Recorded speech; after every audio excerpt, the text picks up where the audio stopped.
Përshëndetje të gjithëve dhe mirë se erdhët në episodin e 6 të podcastit Safe Cons, një podcast i cili është në kuadër të projektit Shoqëria Civile në Veprim në përpjekje të koordinuara për sigurinë ushqimore dhe mbrojtjen e konsumatorit, që po zbatohet nga Qendra e Konsumatorit Shqiptar dhe Antark me mbështetjen e Bashkimit Evropian në Shqipëri. Në këtë seri prej 20 episode, kemi folur për elementë të ndryshëm që lidhen me sigurinë e konsumatorit, të drejtat e konsumatorëve, detyrimet e tregtarëve që lidhen me sigurinë e produkteve ushqimore dhe produktet jo ushqimore, por dhe institucione të cilat synojnë të garantojnë dhe të mbrojnë konsumatorët në Shqipëri. Sot do të fokusohemi në një tjetër temë të rëndësishme që lidhet me sigurinë e produkteve jo ushqimore. Përkatësisht me produkte të tilla sikurse janë ashensorët, produktet elektrike, produktet elektronike, detergjentët apo lodrat dhe njëkohësisht sa standardet e këtyre produkteve janë në përputhje me standardet e Bashkimit Evropian. Për diskutuar këtë temë, kam kënaqësinë të kem zotin Ledio Luku, ekspert i vlerësimit të konformitetit.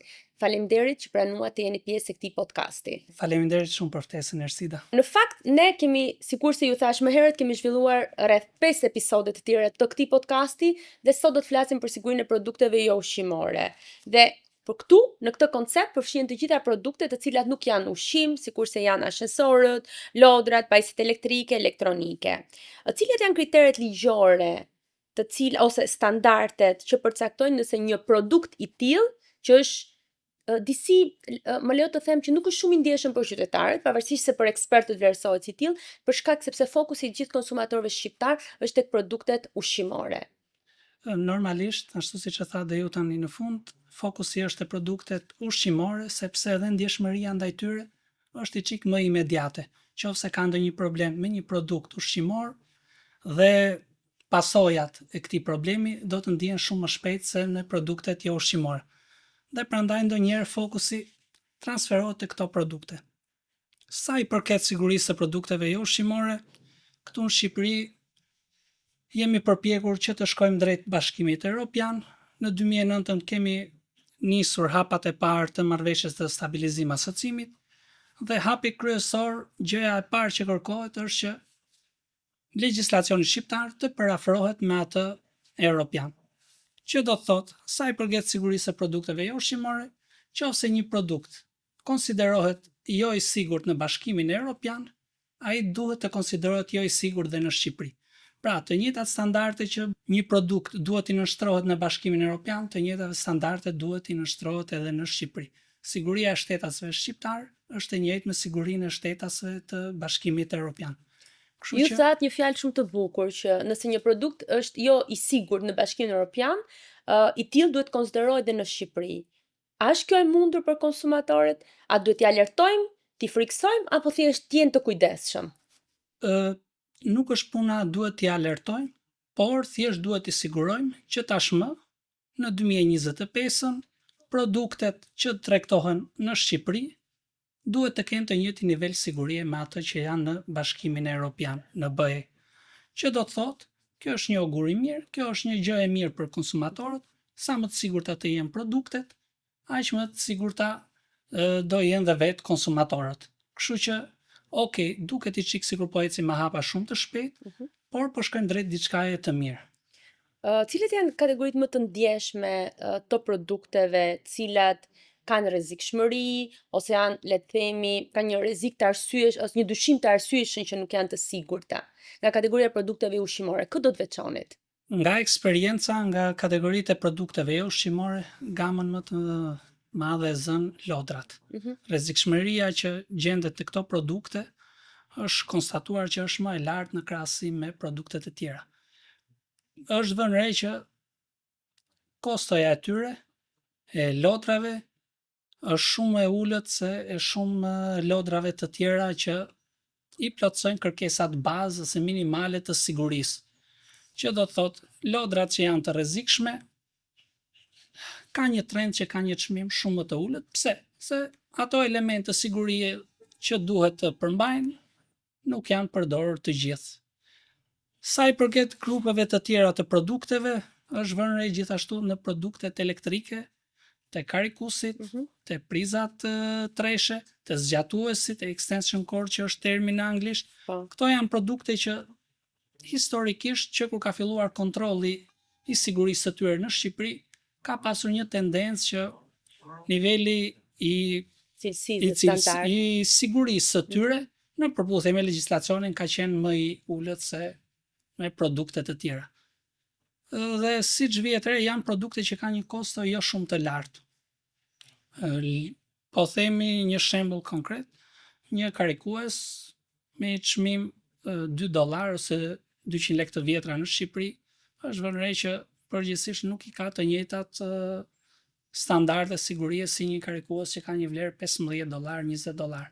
Okej, kjo është një barë për konsumatorin, por kur flasim për sigurinë, është vënë re që ka një disnivel si në çmim, si në cilësi.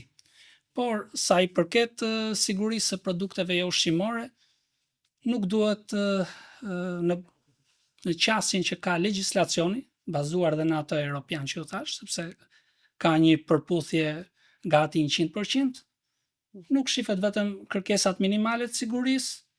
Unë kam dhe një grafik këtu. Po. Okej, siguria është kryesorja për konsumatorët, por legjislacioni parashtron edhe kërkesa tjera, si për shembull, informacioni në shqip. Okej, produkti me vërtet është i sigurt, por dhe informacioni që ai duhet të përmbajë duhet të jetë në gjuhën shqipe që gjithë konsumatorët të kuptojnë. Pra, këto lloj produktesh jo ushqimore në tërësinë e tyre, dhe për këto që po flasin konkretisht, duhet të kenë manualin e përdorimit ose disa udhëzime në gjuhën shqipe. Udhëzime të përdorimit ose të mirëmbajtjes, instruksionet të ngjashme në gjuhën shqipe, po. në mënyrë që gjithkusht të jetë i mundur të kuptojë këto parametra që mund të ketë ose këshilla ose gjëra që mund të ketë në këto informacione. Duke marrë dhe në konsiderat që këto kërkojnë edhe një lloj informacioni specifik, dhe konsumatori, pjesa më e madhe e konsumatorit është vulnerabël sepse nuk ka profesionin apo kulturën e dur për produktin përkatës. Sigurisht, dhe jo të gjithë e kanë informacionin, e kanë njohurit në gjuhën angleze apo në gjuhën italiane. Pastaj në kineze dhe gjuhët e tjera. Në kineze, pastaj sidomos kur futemi te pjesa e lodrave, që një pjesë i kanë në kineze. Do ta diskutojmë dhe pak më vonë lodra. Është gjë tjetër. Etiketimin duhet se cili produkt të ketë një etiketim bazë që do thotë të dhënat kryesore të atij produkt, pajisjet elektrike, tensionin, rrymën, frekuencën, ose lodrat, mosha që duhet të përdoret. Etiketim lidhje me prodhuesin, me importuesin, ku mund të gjendet, qofse ky produkt ka një defekt, ku mund të ankohemi? Ku mund të adresohet, ku mund të ankohet vetë konsumatori që e ka blerë. Qofse nuk zgjen zgjidhje, pastaj janë institucionet të tjera. Tjetër që duhet të ketë, që parashikon ligji, është edhe garancia. Ligji e parashikon qartë, garancia për çdo produkt që blihet jo ushqimor, për këtë po flasim sot, është minimumi 2 vjet. Kështu që shitsi duhet të përgjigjet për këtë garanci. Për këtë garanci. Por duke pasur parasysh këtu ta sqarojmë pak teknikisht, megjithëse ne kemi pasur edhe një të ftuar tjetër, kjo në fakt do të lidhet në mënyrë proporcionale dhe me llojin e produktit dhe jetëgjatësinë e tij, se s'mund të japim një garanci 2 vite për një produkt jetëgjatësia e cilit është më pak. Okej, kjo është shumë e vërtetë. Kjo është e diskutueshme në fakt dhe në BE. Kjo është shumë e vërtetë, ka dhe në BE, siç thatë, ka shumë çështje që diskutohen në këtë nivel për këto problematika, por ajo është vënë si standard dhe pastaj interpretimet janë gjëra të tjera. Se s'mund të kemi një garanci 2 vite për një stirolaps. Pikërisht. Dhe i përmendëm gjitha të këto, kemi lënë te pjesa e fundit dhe cilësinë. Ligji shqiptar nuk e përmend, po flasim për sigurinë e produkteve jo ushqimore, nuk e përmend cilësinë, por një produkt që i ka të gjithë këto elementet është i predispozuar që të jetë dhe më cilësor se produktet e tjera. Mund të kalojmë në një temë shumë të diskutueshme, që janë pikërisht ashensorët, rëndësia e cilave në fakt doli përgjatë tërmetit të vitit 2019. Dhe ashensorët janë konsideruar si makina lëvizëse vertikale, i kemi sot të pranishme në njësi banimi, në njësi tregtare, njësi hoteliere, apo dhe në për spitale. Dhe nga ana tjetër janë konsideruar dhe si pajisje me rrezik të lartë. Ligji kërkon që çdo ashensor të regjistrohet dhe të kolaudohet përpara se të vihet në përdorim, dhe këto kontrolle duhet kryen nga institucione të specializuara, të cilat janë, pra kontrollet janë jetike për të garantuar sigurinë e qytetarëve. Por realisht nga aq sa shoh, sepse për shkak të eksperiencës që kam si drejtuesi i Qendrës Konsumatorëve Shqiptar, kudo ku shkoj si në Shqipëri dhe jashtë Shqipërisë, përpiqem që të kuptoj këto elementet e sigurisë dhe elementet e kontrollit. Vërej që të paktën në Shqipëri ka ashensorë të cilët janë të pa regjistruar, të pa kontrolluar, ose për shembull të them raste konkrete, janë në disnivel, dyert me zor hapen e mbyllen. Meqense ky podcast synon që të shkoj jo vetëm tek konsumatori, por gjithashtu dhe tek tregtari, dhe ky mund të jetë një moment shumë mirë në fakt për bërë dhe një lloj ndërgjegjësimi të përgjithshëm. Cili është detyrimi ligjor ose çfarë detyrimi ligjor kanë tregtarët në Shqipëri në lidhje me regjistrimin dhe mirëmbajtjen e ashensorëve? Është një temë i çike rëndësishme për mua, të them të drejtën, sepse kam 4 vite që kam punuar në mbikëqyrjen e tregut, ku ashensorët ishin një nga fushat për cilat isha përgjegjës. U bën 4 vite tashmë në një sektorin privat që merrem po ashtu me sigurinë e ashensorëve. Pjesa tjetër që that edhe vetë më është ngulitur tashmë në memorie, sa herë shkoj diku jashtë shtetit, se në Shqipëri e di shumë mirë legjislacionin rregullat, kur shkoj jashtë shtetit, futem në ashensor, gjëja e parë që shoh targetat që janë të vendosur në kabinë për të parë se si janë rregullat. Këtu në Shqipëri, ashensorët është ndër fushat që ka 2 legjislacione specifike për to, 2 vendime të Këshillit të Ministrave për to. Është bërë një ndarje e tillë sepse ndryshe nga vendet e tjera, ashensorët legjislacioni nuk ka ecur shkallë, por direkt me legjislacionin e Europian. Që do të thotë, të gjitha ato hallkat që kanë kaluar Shtetet e Bashkimit Evropian, ne i kemi kaluar të gjitha me një hap. Dhe kjo ka hap një problem. Pse? Ashensorët duhet të kenë një dokumentacion të shtjelluar teknik që në projektim. Në momentin që ky dokumentacion teknik është në rregull, kalon kontrolli teknik i ashensorit. Dhe është bërë një ndasi e tillë sepse si mund të kërkojmë një dokumentacion teknik të një ashensori të instaluar në vitin 1998 për shembull. Një ashensor të instaluar qoftë edhe në 2010. Pra ndonjëherë për këto lloj ashensorët është e pamundur për të gjetur dokumentacion teknik. Kështu që çfarë është bërë? Është bërë një diferencim. Për ashensorët e instaluar deri në vitin 2020, do të kontrollohet vetëm pjesa teknike, ndërsa për ashensorët që janë instaluar nga viti 2020 e mbrapa, kontrollohen me procedurën e markimit CE, që do të thotë kontrollohen edhe në pjesën e projektimit dhe në pjesën e instalimit. Tani përmenda fjalën kontroll, por çfarë do të përfshijmë me kontroll? Në legjislacionin shqiptar kemi 2 lloj kontrollesh. Kemi kontrollin e parë që quhet ekzaminimi plot për një grup ashensorësh dhe procedura e markimit CE për ashensorët pas 2020-s, që do thotë ky është kontrolli i parë që i bëhet ashensorit. Pjesa teknike. Në momentin që mbaron ky kontroll i parë, ligji parashikon që ashensori duhet të regjistrohet në Inspektoratin Shtetëror të Mbikëqyrjes së Tregut dhe do të pajiset me një numër regjistrimi. Në varësi të vendit ku është instaluar ascensori, është instaluar në vend të pune apo në ndërtesë banimi, është edhe afati për të bërë kontrolle periodike, sërish nga organet e miratuar, nga trupat miratuar nga Ministria e Ekonomisë dhe Inovacionit. Që do të thotë, këto procedura mund të bëhen çdo 6 muaj, mund të bëhen ose çdo vit për ashensorët që janë në vendet të instaluar në ndërtesa banimi. Dhe e fundit, por ndoshta më e rëndësishmja është mirëmbajtja. Këto ashensor duhet i nënshtrohen periodikisht mirëmbajtjes. Në VKM është përcaktuar një periodicitet 2 herë në muaj për ashensorët në vende pune dhe minimumi 1 herë në muaj për ashensorët të instaluar në ndërtesat e banimit. Si legjislacion për momentin është shumë i mirë, besoj, sidomos me këtë pjesën e markimit CE, por tërë problemi është për ashensorët e instaluar vite më parë. Po dhe në qendra banimi kanë përshtypje, në? Po dhe në qendra banim, sepse mund të kesh ka ashensor të pallateve të ndërtuar në 95-ën, që nuk janë nështruar asnjë lloj kolaudimi. Prandaj them, ashensorët që janë instaluar 2020 mbrapa kontrollohen në projektim dhe në zbatim dhe është shumë mirë kjo pjesë. Dhe këto janë të gjithë regjistruar? Dhe janë të gjithë regjistruar sepse pranë Inspektoratit Shtetëror të Mbikëqyrjes së Tregut, sepse nuk marrin ndërtuesi nuk merr dot lejen e shfrytëzimit të ndërtesës nëse nuk ka Pra vazhdon procedurat e regjistrimin, tjera. dhe prandaj domethënë kjo pjesë është zgjidhur për këtë ashensor që Pas instalohen vitit ditët e 2020. sotme. Problemi është për ashensorët e instaluar para 2020-s, sepse nuk janë nështruar këtij kontrolli dhe janë ashensorë të vjetër, pjesa më e madhe prej tyre.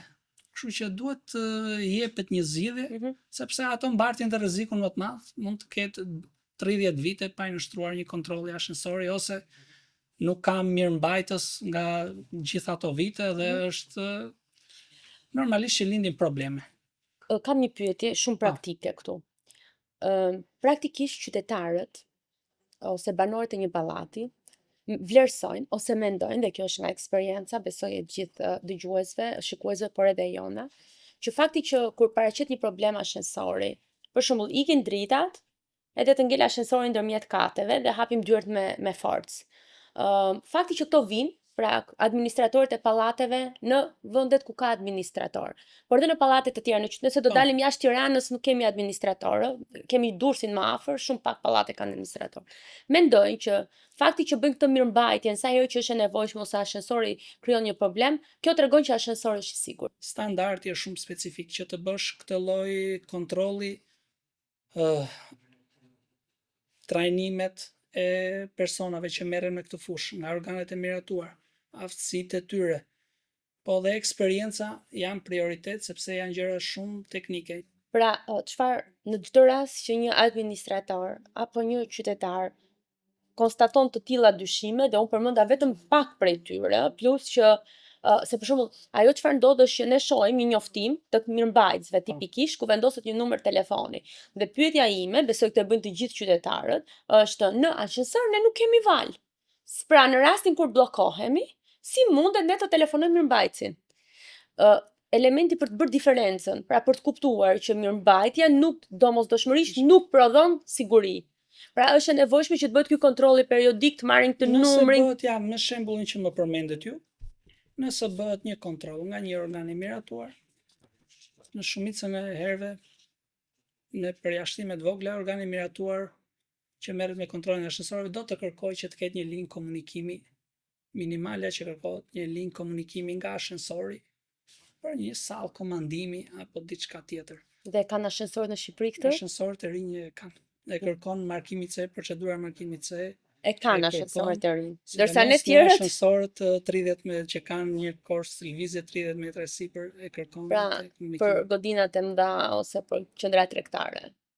Tjetër çfarë mund të kërkohet? Mund të kërkohet emergjenca e vetë ashensorit. Okej, ne jemi mësuar që ka ndonjë problem ashensori, direkt rritet shtypet alarmi ose rritet komshiu më i afërt ose ai që të dëgjon. Që lajmëroj mirëmbajtësin të vijë të hap ashensorin. Mirë, po në kontrolle kërkohet, në kontroll nga organet miratuar kërkohet që të ketë sistemin e emergjencës, që të paktën ashensori të ulet në katin më të afërt dhe të hapet dyert që personat që kanë mbetur brenda të kenë mundësi. Çfarë më vjen ndërmend këtu, dhe kjo është shumë praktike. Të paktën nga kontaktet dhe diskutimet që ne kemi pasur qoftë dhe bashk, është që ajo që vëre është që qytetarët hapin dyert pa fikur më parë çelësin ose nuk e di si mund quhet prizën që i merr me cilën furnizohet me energji elektrike ashensori.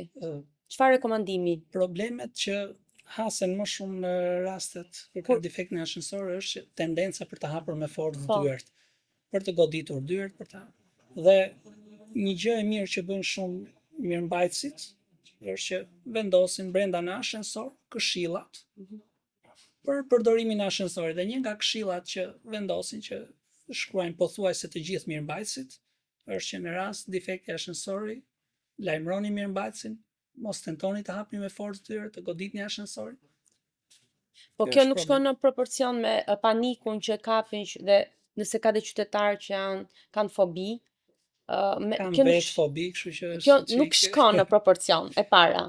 Kështu që çfarë do bëjmë? Pra, duhet ta fikim këtë, unë kam shumë rëndësishme, duhet ta fikim këtë çelësin se rasti pikërisht edhe nëse ikin dritat, ka ndodhur gjithmonë që kanë ikur dritat, është ka ngelur ashensori dhe pastaj ndërkohë që ti mund të jesh duke hapur dyert me forcë, vin dritat edhe ekziston risku i mbylljes së dyerve dhe problematikave të tjera. Këto janë probleme që janë të parashikuara nga mbrojtjet në vetë në ashensor, që i ka parashikuar prodhuesi këto raste që mos ndodhin. Domethënë, prodhuesi e merr parasysh gabimin njerëzor. tendencën e njerëzve për t'u shmangur këtij problemi për të dalë sa më shpejt. Por që thash, ajo që sugjerohet më shumë, e kam probleme edhe vetë që klaustrofobin, ajo që sugjerohet dhe është këshilla më e mirë, dhe jo sugjeroj të gjithëve, alarmin, lajmëroni mirëmbajtësin. Gjithmonë nëse nuk ka emergjencë, nëse ka emergjencë, do telefonojnë. Nëse keni ashensorët nëpër pallate dhe nuk kanë të instaluar emergjencën, kontaktoni me mirëmbajtësin, mirë është që ta instaloni si pajisje. Po në çdo kohë që qytetarët dyshojnë që ashensori i tyre nuk është i sigurt, është mirë që ta ankohen, apo jo? Kjo është gjëja më e mirë e mundshme. Të ankohen për ashensorin, pastaj mund të ankohen te mirëmbajtësi, nëse nuk jep zgjidhje, mund të ankohen dhe në inspektorat dhe të vijnë procedurat e mëtejshme. Është procedura, pastaj inspektorati që ndjekin ata bllokimin e ashensorit, dhe kontaktimin e një organi të miratuar për të parë që a është teknikisht i sigurt ky ashensor apo jo. Kalojmë tek një çështje shumë të ndjeshme, me cilët ju e filluat, siç kurse përmendet karikues, priza treshe apo zgjatues, pra janë produktet elektrike dhe produktet elektronike, të cilat janë pjesë e jetës sonë, pajisjet e kuzhinës, lodat elektronike apo dhe pajisjet të tjera të argëtimit. Dhe shumë aksidente në banesa në fakt ndodhin për shkak sepse këto pajisje janë të pasigurta. Ndërkohë që Bashkimi Evropian, minimumi që kërkon që këto produkte të mbajnë markimin CE, për ta bërë të ndryshëm nga Chinese Export, e cila tregon se minimalisht nga pikpamja teknike, këto produkte janë në përputhje me standardet e sigurisë që kërkojnë nga Bashkimi Evropian. Mungesa e kësaj shenje ose falsifikimi përbën një rrezik serioz për konsumatorin, duke i kthyer këto në produkte të pasigurta, të cilat mund sjellin zjarre apo dhe goditje të ndryshme elektrike. Ta nisim nga pjesa e parë, çfarë është markimi CE dhe si mund ta orientojmë konsumatorin që të bëjnë diferencën ndërmjet markimit CE si një standard ose pjesë e standardit të kritereve apo sigurisë për Bashkimit Evropian në raport me Chinese Export CE sërish. Produktet elektrike kanë një numër shumë të madh modelesh, serish, është një numër tepër i madh i tyre që gjendet në tregun shqiptar dhe atë evropian. Kontrolli i tyre ka kaluar në shumë faza gjatë historisë Bashkimit Evropian dhe normalisht dhe në Shqipëri. Ka nisur fillimisht vendet e BE-s të bëjnë kontrollet e tyre. Pra, secili vend kishte ligjet e tyre, rregulloret e tyre që çfarë duhet të quhet një produkt elektrik i sigurt. Dhe në 73-shin është miratuar direktiva e parë europiane, që merrte parasysh gjithë këto nivelet e sigurisë që kishin vendet e BE-s, dhe në fund të directivës specifikoheshin se nga ana teknike që si ta quajmë një produkt të sigurt. Në vitin 85 u hodhi ideja në BE për të kaluar nga qasja vjetër në qasjen e për të krijuar një markë, një shenjë që në momentin që ai produkt, që në momentin që një produkt do të kishte atë shenjë, do të quhej konform gjithë legjislacionit. Kanë kaluar hallka të tjera në 2006, në 2014, që është dhe e fundit, dhe në Shqipëri legjislacioni është i përputhur plotësisht me atë evropian. Ka transpozuar direktivën e 2014-s, kemi vendimin e Këshillit Ministrave që është miratuar në 2020 për këtë rregullore, kështu që në këtë pjesë jemi okay me BE-n. Tani kalojmë te pjesa që thatë ju, që çfarë është ky markimi CE që na bën ta quajmë ne një produkt të sigurt. Në momentin që një prodhues nis të prodhojë diçka, hapi i parë që bën është kontrollon legjislacionin. Okej, unë do prodhoj një karikuese, çfarë më kërkon mua ligji për këtë karikuesen? Çfarë më quan një karikuese të sigurt? Në momentin që kontrollon legjislacionin, shikon çfarë standardesh duhet të zbatojë kjo karikuese. Çfarë duhet të ketë që të jetë sigurt nga ana elektrike, nga ana mekanike, nga ana elektromagnetizmit e tjerë. I liston të gjithë këto standarde dhe në bazë të tyre harton një dokumentacion, bën një projekt për këtë karikuesen që si do jetë kjo karikuese e sigurt. Në momentin që i bën këto, prodhon karikuesen, e teston vetë, i bën kontrollet vetë, se kështu e parashikon ligji, dhe në momentin që ka dalë çdo gjë në rregull, harton një deklaratë, që quhet deklarata e konformitetit. Një shembull të një deklarate konformiteti, e kam sjellë dhe këtu. Për këtë pajisjen thotë ky produkt me këtë numër serial, me këtë kod, me këtë markë, Po. i prodhuar nga ky prodhues, me këtë adresë, me Po, këtë gjithë informacion kontakti, informacionet po. është i prodhuar dhe është konform gjithë legjislacionit evropian në fuqi. Ka listuar legjislacionin evropian, direktivën e sigurisë, të elektromagnetizmit, direktiva tjera që kanë lidhje me ekodizajnin Po. dhe direktiva të ngjashme, dhe në fund ka listuar këto standarde të gjithë një nga një dhe ka firmosur thotë është i rregullt. Në momentin harton këtë deklaratën dhe Përgjegjësia është e tij. përgjegjësia është e tij sepse ashtu e kërkon ligji. Për shkuar te konsumatori, si e Dhe- dallojmë markimin? Dhe në momentin që harton këtë deklaratën e konformitetit, hapi i fundit Mhm. i këtij prodhuesit është që të vendosë markimin CE mbi produkt. Shenja e markimit CE është kjo shenja këtu, dallohet nga CE-ja dhe nga E, ka një distancë ndërmjet tyre, dhe në momentin që e vendos këtë markimin CE mbi produkt, prezumohet që ky produkt është i sigurt. Deklaron ky prodhuesi që i kanë kryer gjithë hapat që kërkon ligji për të prodhuar një produkt të sigurt për konsumatorët. Po. Çfarë ka ndodhur për gjatë historisë mbi këtyre tregut? Kina sërish. Është vënë re që ka një sër prodhuesish që mundohen të shmangen këtyre hallkave për të ulur kostot e prodhimit, për të ulur çmimin, për të rritur fitimin e tyre. Fillojnë bëjnë lëvizje me këtë markimin CE. C-ja me E afrohen shumë, në këtë rast mund të vendosin Në një në shenjë tjetër. sfond portokalli ose modele tjera që janë të ngjashme me markimin CE, por nuk janë të barazvlefshme me markimin CE.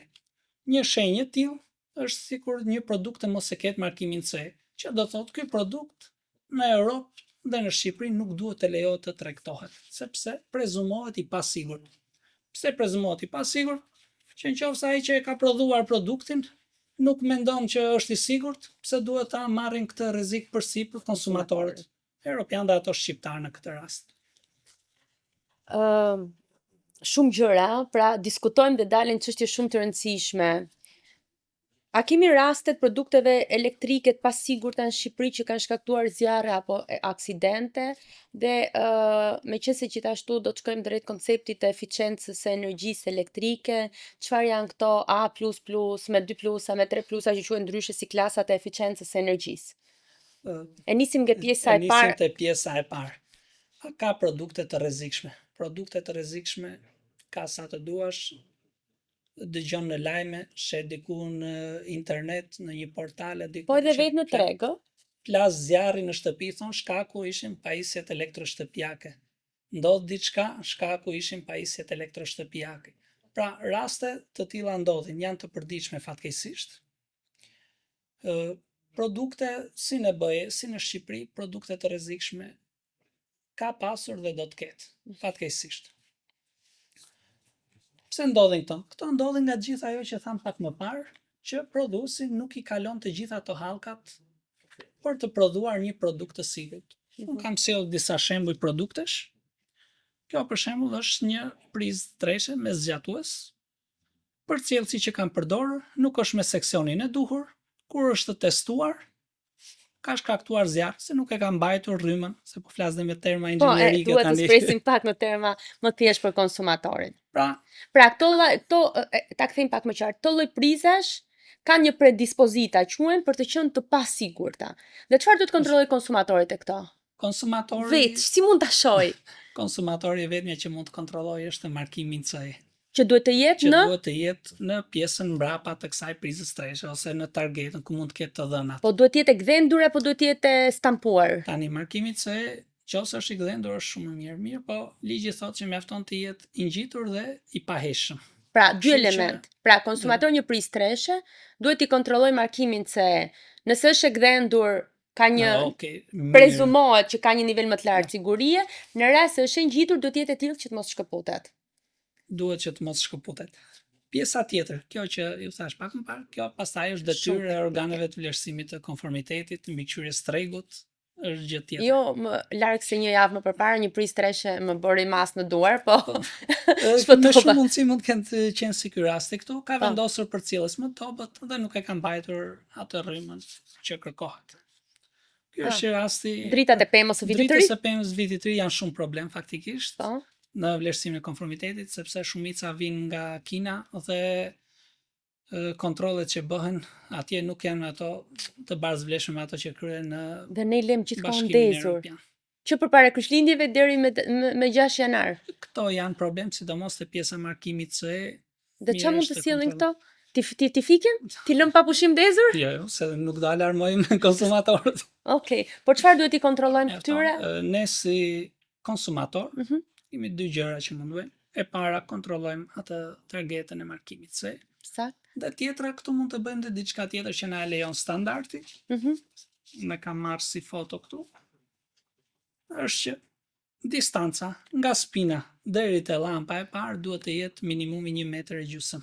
Minimumi 1 metër. Minimumi 1,5 metër. Pra- Kështu që edhe nëse shohim ne Që ka markimin që se. ka markimin C, nëse bëjmë këtë matjen dhe del që si në këtë rast që është 1,20 metër, do të thotë që atë markimin C ai prodhuesi e ka vendosur kot sepse nuk e ky produkt nuk është sipas standardit. Tani po mendoj dritat që kam në shtëpi. Pra, sepse sërish së shpejti do të vi festat e fund vitit. Pra, distanca, tërheqim edhe një herë vëmendjen, distanca nga priza Nga spina këtu deri nga te lampa spina, e parë, duhet të jetë standardi thotë është që 150 centimetra, pra 1,5 metra. Po. Pra, Kjo është dy një kod që element mund ta kontrolli shohin vetë konsumator. konsumatorët. Dy element kontrolli, CE-n dhe largësinë. Tjetër, To një pris. zgjatuese tjetër, janë kryer provat, ka parë që nuk mban ngarkesën, ka shkaktuar dhe dëm mekanik. Pra, konsumatori ka të vështirë këtë për të dalluar Jo, vetëm konsumatori është e vështirë vetëm nëse hap përcjellsat për të kontrolluar, Nuk po. nuk është nuk e kemi atë ekspertizë. do ta dëmtojë më shumë pajisin, kështu që nuk i takon konsumatorit kjo pjesë. Këtu kemi një pajisje metal prerse, Mhm.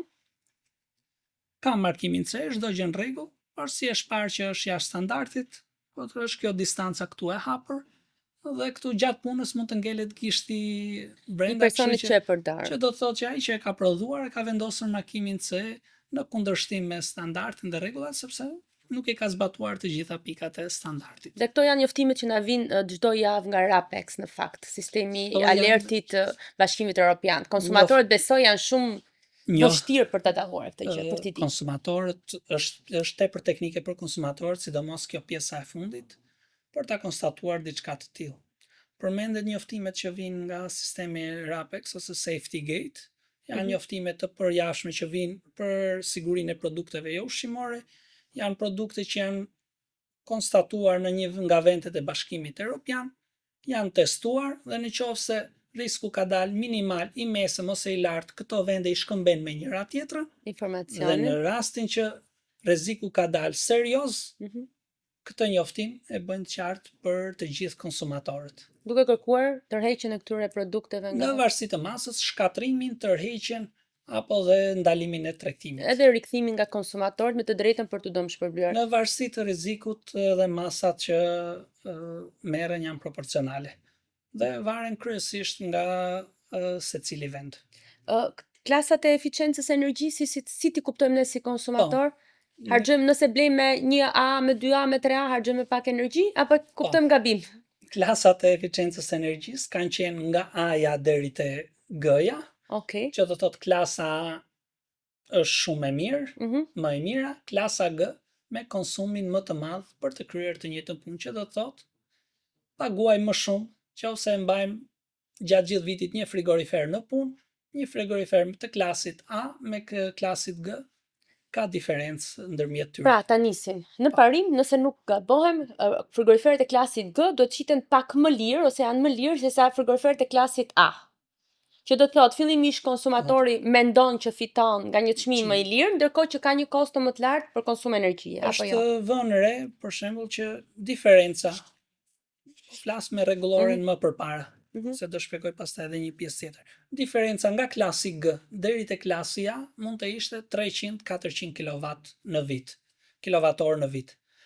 400 kWh në vit, që shumëzon 8.5 lek, që është çmimi i energjisë elektrike në Shqipëri për kilovator, do shkoje, po them 40.000 po thuaj. 40, po, 4.000 lek të reja ose 40.000 lek të vjetra. Do shkojë kjo vlerë Mirë po frigoriferin ti nuk e përdor për një vit. Esa, Ata përdorësh për disa vite, shumë zim me 40, ka kështu kohë që plotëe. në pas disa kohësh i rikthehet ai investim më i madh që ke bërë. Çfarë ndodhi? Ishin klasat nga G-ja deri te A-ja, filluan disa prodhues të prodhojnë frigorifer, për shembull, po marr si shembull akoma frigoriferin që konsumojnë akoma më pak. Dhe çfarë do bënin të rast, konsumonin shumë më pak sa të tas. Kështu që vendosën shenjën Plusi. plus. Dolën më mbrapa ca tjerë akoma dhe më të mirë. Shtuan plusin e dytë e hoqën G-n edhe F. Doli prapë edhe një Edhe më më mirë, u bë tej, me A me 3 plus. E shkoj domethënë, prandaj shpeshherë mund të keni pa frigorifer me A me 3 plus edhe janë ato që edhe kompanitë që tregtojnë elektroshtëpiake i reklamojnë çik më shumë, sepse konsumojnë shumë pak për të kryer të njëjtën punë. Deri në sa pluse kemi shkuar? Deri te 3 plus e shkuam, se edhe këto klasat e eficiencës i kemi jo vetëm për frigoriferët, i kemi për furrat, kemi për kondicionerët, i kemi për televizorët, për aspiratorët, për tharset, Edhe për larset e dushet. rroba, dushet, pra të gjithë këto janë një sër produktesh që kanë klasat e eficiencës së Elektroshtëpiake. energjisë. Tani ne shkuam te A3 plusi, çfarë do bënim? Kështu që vendet e BE-s thanë, ok, po bëjmë dhe një riorganizim, ato që do kalojmë nga A me 3 plus deri te D, do kalojmë prap nga A-ja te G-ja. Thjesht do kishin një shkallëzim tjetër tashmë. Ato që kanë qenë me A me 3 plusa më përpara tash mund të ishin D-ja ose E-ja. Dhe u krijua një konfuzion për periudhën e tranzicionit, sepse ishte 3 Për vite. tregtar dhe konsumator besoj. U krijua një tranzicion dhe për 3 vite dhe çfarë u vendos? U vendos që gjatë kësaj periudhe në paketimin e produktit do kishte të dy targetat, dhe me klasën e vjetër të konsumit të energjisë dhe me klasën e re. Mirë po lind konfuzion të konsumatorët. Kam pas një rast konkret të një miku tim, më mori në telefon dhe më tha, kam bler një frigorifer, dhe kur e kam bler te pika e shitjes, ma reklamuan si të klasit A+. Ndërkohë që vi hap këtu paketimin, më del që është klasi E. Si është e mundur kjo gjë më kanë mashtruar, ku mund ta ankohem? Dhe kështu që e pyeta një herë, kontrolloi një herë te paketimi a ke target tjetër. Kontrolloi, gjeti që kishte edhe një target tjetër me A3 edhe A me plus. Kështu që ka qenë kjo pjesa që krijohet një konfuzion në tranzicion, por tani ka kaluar si periudhë, kemi vetëm me targetat e reja dhe është më mirë.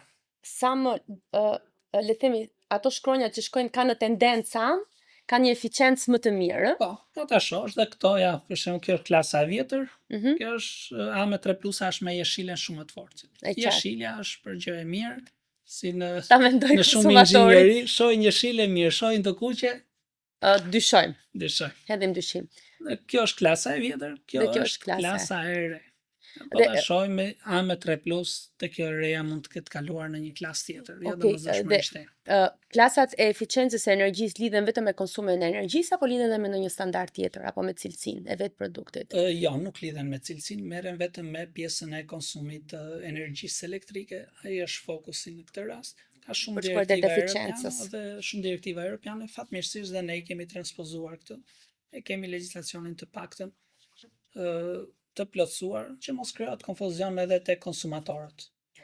Koha kalon shumë shpejt në fakt, edhe jemi drejt minutave të fundit, por nuk mund të lë pa diskutuar një çështje shumë sensitive, shumë shkurt që lidhet kryesisht me lodrat. Meqense tipikisht fëmijët konsiderohen si konsumatorët më vulnerabël dhe lodrat janë prezent kudo. Pra jo vetëm fëmijët që luajnë, po dhe të gjithë familjarët dhe të gjithë ne bashkëjetojmë me lodra nëpër shtëpi. Dhe kemi parasysh që Bashkimi Evropian ka shumë rregulla strikte për sa i përket nivelit të kimikateve, karakteristikave që duhet kenë, shenjat e rrezikut e të tjera. Dhe në fakt një akte të cilat ndryshojmë shumë shpejt gjithmonë në funksion të mbrojtjes së kësaj kategorie konsumatorësh. Dhe sistemi RAPEX çdo javë minimalisht nga kategoria e produkteve që nxjerr jashtë Bashkimit Evropian për shkak të mungesës së sigurisë, 5 apo më shumë janë tipikisht gjithmonë lodra. Për shkak sepse koha është shumë e kufisuar, dua vetëm të jepni disa këshilla prindërve apo motrave, vëllezërve apo gjyshëve, të cilët tendojnë që në çdo moment që fëmijët në fakt qajnë, kudo ku ndodhen, në hapësira, në njësi tregtare apo edhe në mjediset e hapura në tregje t'i blejnë lodra. Çfarë duhet kenë në konsiderat dhe cilat janë elementet e sigurisë që mund t'i shohin pra me sy të lirë pa shkuar drejt laboratoreve? E thatë shumë mirë, si të fëmijët, prindrit, të gjithë familjarët janë në kontakt me lodrat sa kohë që ato janë në shtëpi. Çfarë duhet të kemi parasysh? Gjëja e parë që duhet të kemi parasysh është që të ketë markimin CE lodra. Momenti që ka markimin CE, të paktën e kemi një prezumim që kjo lodër është e sigurt. Nuk e dim në është e vërtet, por dikush ka thënë që është e Po sigurt. ku duhet ta kontrollojmë markimin CE? Markimin CE duhet ta ketë paketimi dhe lodra domosdoshmërisht vetë. Që do të thotë, Në shtëpi, po mendoj që kam lodra. në etiketën e lodrës duhet të ketë markimin CE dhe Pra paketimi Ajo dhe është- vetë lodra në trup, apo kjo kushtohet pak edhe lodra në trup është domosdoshmërisht që duhet ta ketë. Pastaj për prindrin, në momentin që e blen lodrën, duhet të kontrollohet shikon paketimin. paketimin dhe e sheh aty, por domosdoshmërisht në trup mirë fillimisht. Tjetër çfarë duhet ketë parasysh? Duhet shoh a ka moshën e përdorimit ose Për fëmijës cilës i drejtohet, ose kemi Po, një tendencë që blejmë 0 deri në 3. Po ne kemi një tjetër- tendencë, fëmia është 2 vjeç, po duket shumë i zhvilluar dhe shkojmë blejmë lodra për 4 vjeç për shembull. Prandaj është dhe ky rasti që duhet të ketë atë moshën që i reklamohet ky lloj produkti. Pra duhet të respektojmë njoftimin për moshën me moshën fizike të fëmijës, moshën reale. Mirë është që të fokusohet prindi te kjo pjesë, E qartë. sepse një fëmijë 5 vjeç nuk kupton njësoj si një fëmijë 2 vjeç edhe si të sillet me lodrën. Mhm.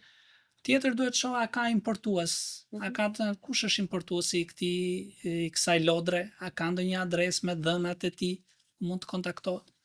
Dhe e fundit, instruksionet e përdorimit, a ka instruksione në paketim për lodrën, çfarë duhet të bëhet me të, si duhet sillet. Informacione të tilla të ngjashme janë shumë të rëndësishme për prindërin. Njësoj sikur se përmendët komplet skenarin e sigurisë, pra etiketimi, paketimi, Por te markimi. lodrat është akoma më e rëndësishme sepse kemi të bëjmë me fëmijë që i përdorin Dhe vazhdimisht. sigurisht që janë dhe elementë të tillë sikur se mund të jetë ngjyra, era, po këto na japin ndonjë indicie që lodra mund të ketë nuk ka Japin- standardet e sigurisë. Mund të japin indicie, por janë autoritetet përkatëse që janë më të specializuar për këtë pjesë. Teknikisht një lodër e sigurt mirë është që të kaloj 3 kontrolle, një kontrollin e parë të sigurisë fizike dhe mekanike, që do thotë nuk duhet të ketë cepa të fortë, nuk duhet të ketë pjesë të shkëputshme që mund t'i gëlltisë fëmia. Veçanërisht syt, hunda për shembull, tipike. Shumë mirë. Pjesa e dytë është testi i zjarrshmërisë ose flammability, që është në anglisht, që lodra të mos marrë zjarr kollaj, dhe e fundit është pjesa që përmendet edhe ju, pjesa kimike, që mos ketë kimikate të dëmshme për fëmijët, kryesisht ftalatet dhe boroni që janë çik më të rrezikshme, sepse ndikojnë edhe në atë sistemin riprodhues, por që janë edhe më të përdorshme për shkak se prodhuesi e ka më të lehtë për të përshtatur Për t'i dhënë formën. Për t'i dhënë formën lodrës dhe kukullës në këtë rast. Zoti Luku, ju falenderoj shumë për gjithë diskutimin që bëm bashkë sot. Siguria e produkteve jo ushqimore është shumë e rëndësishme në fakt për jetën dhe për shëndetin ton. Të gjithë institucionet kanë detyrë që të kujdesen, të sigurojnë dhe të garantojnë konsumatorët në Shqipëri që produktet të cilat tregtohen janë produkte të sigurta. Nga ana tjetër, konsumatorët duhet të jenë shumë të kujdesshëm, të informohen, të lexojnë të gjitha etiketat dhe njëkohësisht të kujdesen për të parë markimin CE. Në këtë fjalë të fundit tuaj, çfarë mesazhi do t'i jepni të gjithë konsumatorëve shqiptarë që po na ndiqin apo dhe tregtarëve? Unë do ta mbyll me këtë shprehje të Mark Anton Ciceros në latinisht, që ka thënë siguria e njerëzve do të jetë ligji më i lartë. Ne i përmendëm ligjin e gjitha, kështu që besoj se kjo shprehje i përshtatet më së miri në këtë rasti. Faleminderit edhe një herë për ftesën dhe ishte shumë kënaqësi. Faleminderit juve. Përmes projektit Safe Cons, synojmë të ndërgjegjësojmë të gjithë qytetarët, të gjithë konsumatorët, por dhe tregtarët në lidhje me detyrimet që kanë për të vendosur në treg produkte jo ushqimore të sigurta. Dhe nga ana tjetër, të gjithë konsumatorët, të cilët kanë dyshimin e arsyeshëm që një produkt nuk plotëson standardet e sigurisë, të ankohen, të ngrejnë zërin në të gjithë institucionet publike, organizatat jo fitimprurëse apo edhe në rrjetet sociale. Ky episod u zhvillua në kuadër të projektit Safe Cons, një iniciativë që synon të rrisë cilësinë e jetës, por njëkohësisht sigurinë e gjithë konsumatorëve në Shqipëri. Ju ftojmë të na ndiqni në të gjitha kanalet e Qendrës Konsumatorit Shqiptar, në kanalin tonë në YouTube, në website-in e Qendrës Konsumatorit Shqiptar, në Facebook, LinkedIn dhe Instagram. Dhe sa herë që keni dyshime të arsyeshme, mund të ankoheni pranë Qendrës Konsumatorit Shqiptar. Si gjithmonë, mesazhi i fundit: një konsumator informuar është gjithmonë një konsumator i mbrojtur. Shihemi në episodin e radhës.